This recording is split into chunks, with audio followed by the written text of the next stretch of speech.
Caner Tip Tuesday. Today we are looking at skills, seated skills that every caner should have in their repertory. You're sitting down and somebody's standing and they're coming for you. Before we do that, a warm welcome to those of you who are here for the first time. Two things you want to do straight off the bat. Go ahead and hit that subscribe button with the little bell icon. Click on that so that you don't miss any future content. And avail yourself of the #1 free resource, which is that Cane Clarity Call. That's a call. We jump on the line with you, answer all your questions regarding cane self-defense, canes, and anything having to do with the cane culture so that you get it right from the onset. Save time, save funds, and frustration. Text the letters CCC to 305-745-7839. You ever thought about that? We get requests all the time. You're sitting down and you're gonna have to tilt that. You got your cane, and the next thing you know, something's brewing. You don't have the time. You don't know what's around you, and all of a sudden you got this situation coming in. Okay? So, listen. The first thing I want to point out is that every caner should work, regardless of age. If there are physical limitations, we want to circumvent and be able to work around that. But the ability to explode from a seated position and get up and get out of danger, it's always best. This is going to come in very handy to those of you that are currently working on the 12 strike and defend zone module, because it's essentially the same. We're taking those principles, but we're doing them without having this opportunity to get up. You should train and have, throw this here, and just have the ability to get up and explode. That is a skill that you should forevermore work on, and there's a step-by-step way. It's beyond the scope of what I'm presenting and sharing with you here today. But just the skills, when this individual is approaching, distance is the name of the game. How are you carrying that cane? This is a reverse grip. This is fine. Something is starting to brew. You don't always have this cane drawn already, so just having that ability. So he is coming now. If you're my 12 o'clock, roughly, he's at about 10, 11 o'clock. And when I do this, I want to align that cane with my center. So to try and not do something like this, where he can go right through or loop on over, really be able to knock it down. Swing it at my head, please. Right, strong, right. No, right, and be able to move from there. Loud verbal, strong, right. It's going to call attention, and psychologically, it has an effect on him. So the way that I'm doing that is I'm aligning this. It's perpendicular, and I'm coming to that. If you've never done this before, obviously we're using wooden drones, so it's not to bang up the actual canes unnecessarily, but you're knocking it down. The reason you want to knock that down is to be able to follow up as needed. See how close it is? Look at the short distance from here to here. If I need to go ahead and do that and then be able to either follow up or escape, I don't want to stick around. So this is when it's coming from this side. Notice that I won't do this because look at where my center is. I'm also not going to do this because that's not strong enough. So everything lined up, and I want this if possible. See the cross right there? Bring it down, and then I'm able to move in closer to get out of here. Right? If I see it coming, get out.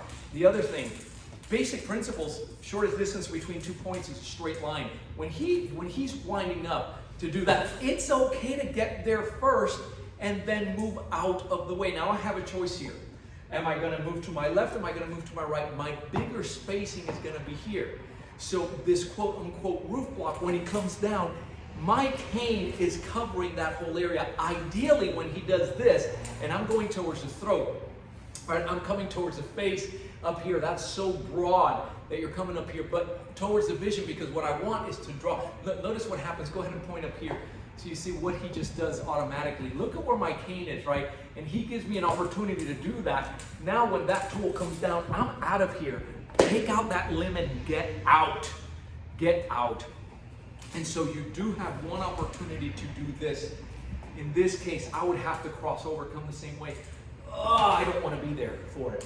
If my timing is great, ideally we would make no contact here. I'm out of there, right? I just struck him and I'm out of there. Same thing when it's coming from, I'm still at 12, coming down the other, I need to come down here. Now look at when I do this, how I can economize, and look at where my cane already is, look at his head. So it's not just, I don't think block, I'm thinking block, strike as one component. So when I knock it down, I'm also striking. Notice that it's aligned with my center, so I'm going to be stronger so that I can get up from here and go. And please, please, please, you have to be able to practice this from a reverse grip. What about when you're here and he's coming straight up over, right? So now you guys say, oh wait, I got to switch my grip, or I'm going to, right, or I'm going to. You gotta get out of there. So both hands are up here. There it is. I have the ability to come right back and crack them. Why? Because that's how we train. That's how we train. We train to have the ability wherever it is that you are. It's the same thing. All I am is a reverse grip. I'm out of the way. See how I just still had it up? Notice that it's the meaty portion of my forearm that I have up. Because if anything goes wrong here, I don't want my ulnar crack, my ulnar bone. So I'm out of the way here, and I do have the ability to just switch over, and here we go, right? And get out, because at the end of the day, that's what I want to be able to do. So the principles of what you're doing standing with those 12 strike and defense zones, take a shot, right?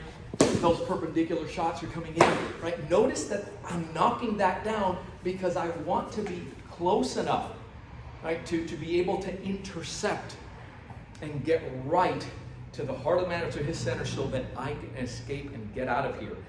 Practice it from a standard grip, reverse grip, and keep practicing always the ability to, from down here, touch and go, right? The strength that you need to be able to get up from here, right? So that if he throws that at me and I'm sitting down, get up and be able to explode, right? Because it's not just going to happen automatically. There is a progressive way to train for this. And speaking of training, progressive, there is a step-by-step. You're seeing potential here, you're seeing possibility, but what you're seeing here, what you're not seeing here, is what you do first to lay down the foundation and the alphabet that allows you to do these things in a logical and structured way.